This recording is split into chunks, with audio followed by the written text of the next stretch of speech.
Hey, welcome, welcome, welcome. Welcome back to Some. This is Rita K. I am your intuitive reader and life coach. My name is Kay. I want to thank you so much for being here. Thank you for your likes, your love, shares, follows, comments, all of the love that you show me on all of my social media platforms. I do appreciate it and I appreciate you. This is going to be a collective read for Tuesday, September 17th. We're going to go ahead and jump right into your reading, starting with your surrender card. We have Surrender to Spirit. Card says, once you've done everything you can to achieve a goal, turn the situation over to the divine. Let spirit work its magic for you. All right, so I feel like some of you have been diligent on a plan, and I feel like you've made up your mind about what that goal is, and you've been moving forward when it comes to achieving it. I feel like some of you, I heard exhausted options. So for a lot of you, I feel that you have tried many different ways to achieve this goal. Many different options have been looked into, have been observed, and I feel like after all of those options have been chosen and you've done the work to move forward and make some progress, there comes a time where you have to sit back and allow things to just play out the way they're supposed to. So that way things can flow easily and naturally. You don't want to build up any resistant energy by trying to force things. We don't force, we flow. Remember, right? That's our motto here. Things happen, let magic happen, let them work their magic for you at this time. With your angel whisper card, these are direct angel messages from your guides, from your ancestors. It says 666, so you could be seeing sixes. You can be seeing either different variations of six, but 666 specifically. The card says reflection. Your angel whisper is, when you allow time for reflection, you allow yourself to see where inner shifts are needed. It is time for you to look at your beliefs and ask, is this serving me, or is it time for me to release this? Reflect, refocus, and readjust. Your affirmation is, as I refocus on what serves my highest good, I feel myself shift into my highest self. I feel like I should read that again. Your affirmation is, as I refocus on what serves my highest good, I feel myself shift into my highest self.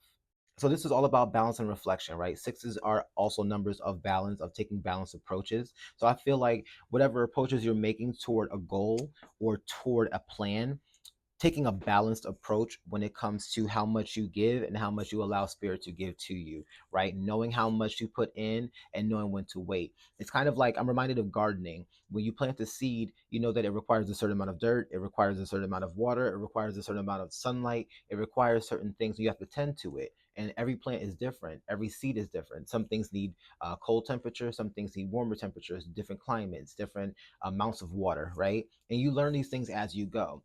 So as you go through life, you learn how much to give and how much to be patient about, how much to wait, right?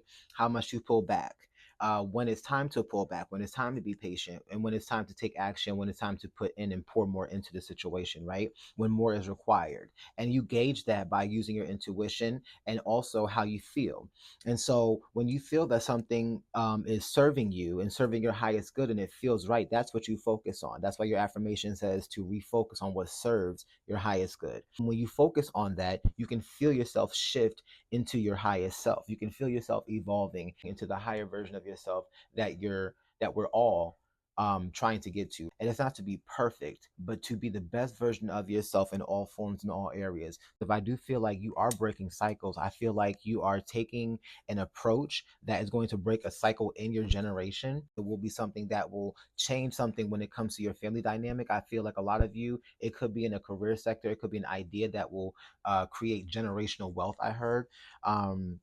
So definitely balancing, engaging what is required and what is not at this time, allowing spirit to literally lead every step of this way and letting them do some work for you. You don't have to do it alone. You're not alone. You are supported. You don't have to feel like you don't have the help or resources. Even if people, even if human beings are not always available or giving you what it is, what it is that you feel like you need to be supported in these goals, trust and know that you are supported. Your goals are supported, they're going to be fulfilled. You just have to go ahead and move forward. I feel like with this Knight of Cups, I feel like you are moving into a very emotionally fulfilling opportunity. I feel like you're moving forward with optimism. I feel like um, you're moving forward with an expectation, right? And you're not attaching to it. I know that it's not always best to have expectations. It's better to just go ahead and put the energy out there and then see what comes to you, attract what it is that you want, and see yourself in it. I feel like you know that the work that you're doing is going to have a return. There's no way that I feel like someone is telling themselves, there's no way that I'm doing all of this not to have a return, not for this to happen for me. I feel like the goal that you set for yourself, you are very confident that you will have that thing. And that's exactly why you're moving forward with these expectations of positive, great things coming to you. Things are coming to you. You have your cup here, there's nothing in it, but you know that something will fill it soon. So you're going with this optimism. Just heard rose colored glasses. There's this love filled, passionate, maybe even charming energy. If it's a some of you could be falling in love with life, falling in love with love, falling in love with yourself, falling in love with the process, right? You're learning to fall in love with the process. You're learning to fall in love with the experiences that you're having and learning from them, and you're enjoying the process of learning. Are very open at this time. Make sure that you're protecting yourself. Make sure that as you have this open heart chakra and you're open to receiving, make sure that you're also protecting yourself. Protect your halo, okay? Protect your aura, protect your heart, and make sure that you have yourself covered, because you don't want to expose yourself to people who want to drain you of your energy. You don't want to expose yourself to evil eye energy, people who will see you glowing and thriving and want to shit on your parade. You don't want that. Ain't nobody got time.